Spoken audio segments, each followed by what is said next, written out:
kita mau cerita sedikit nih deh, kan ada banyak teman-teman yang nanya-nanya ke kita tentang web developer, ya. Karena kan kita memang bergerak di bidang web developer, ya. Jadi ada beberapa pertanyaan dari teman-teman kayak misalkan biaya untuk pembuatan web itu gimana? Apakah bisa dikurangi lagi gitu? Ya, terus ada juga yang nanya kenapa mahal sekali gitu kan. Kita mau cerita sedikit nih teman-teman kepada pihak-pihak yang sudah mempercayakan webnya itu kepada manajemen core. Kita ucapkan terima kasih sekali ya. Dan juga kepada teman-teman yang masih banyak bertanya-tanya web kita itu kenapa harganya segitu. Nah, awalnya sih misi kita itu sebenarnya membantu UKM ya. Jadi harga yang kita anjurkan itu, yang kita bandrol itu sebenarnya harga yang udah standar banget ya. Udah standar sekali. Sebuah pembuatan web. Ya. Nah, teman-teman juga boleh melihat-lihat di web developer yang lain untuk harga website itu sendiri. Gitu. Nah, dan yang saya mau kasih tahu itu teman-teman bertanya kenapa ya tadi ya harganya segitu ya. Itu kita sebenarnya untuk membeli domain. Domain itu adalah sebuah nama usaha ya, paling penting. Dan itu paling penting. Terus yang kedua itu adalah hosting. Nah, sudah termasuk dua itu dan termasuk juga itu konten.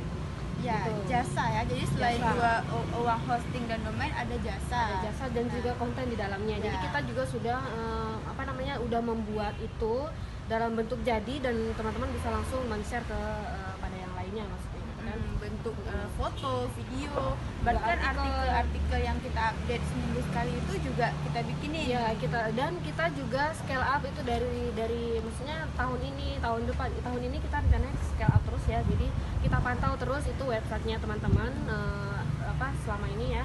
Untuk scale up-nya ya. Jadi nggak kita tinggalin gitu ya. Jadi itu nilai yang kita punya itu di situ tadi. Kontennya itu kita buatkan dari foto, video dan artikel, juga dari jasa ininya scale up-nya. Jasa scale up-nya bukan jasa pembuatan saja yang kita inginkan ya. Bahkan kita juga ikut promosikan produk teman-teman ini nggak di web aja ya, melalui kita, melalui Instagram kita juga promosiin gitu. Jadi itu malah nilai juga ya. Promosi juga kita scale up-nya.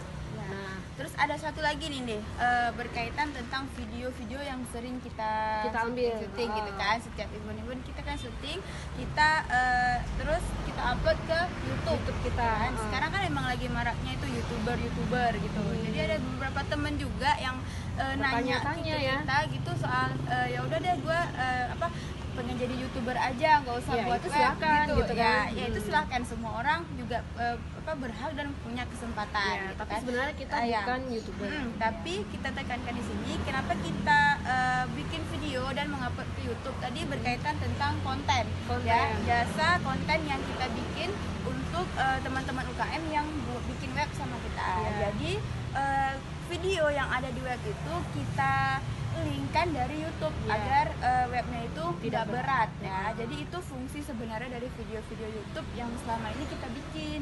Bukan berarti kita itu mau jadi YouTuber gitu kan. Tapi nggak apa-apa kalau teman-teman mau jadi YouTuber. Nanti video-video yang sudah kita ambil, kalau memang teman-teman sudah punya channelnya, bisa kita alihkan nantinya gitu. Video-videonya juga bisa dimiliki sama teman-teman juga kan. Kita juga setiap hari share linknya gitu kan. Kita share linknya juga tujuannya mempromosikan juga dan juga kita gampang kok, nanti malah kita membantu untuk ini ya, untuk buat kontennya sebenarnya. Nah, itu tadi singkatnya ya. Teman-teman bisa lihat video ini di link YouTube kita, di channel YouTube kita Cute. Dan kalau mau konsultasi mungkin lebih ini lagi bisa langsung ketemu sama kita ya, manajemen core. Core. Oke, terima kasih.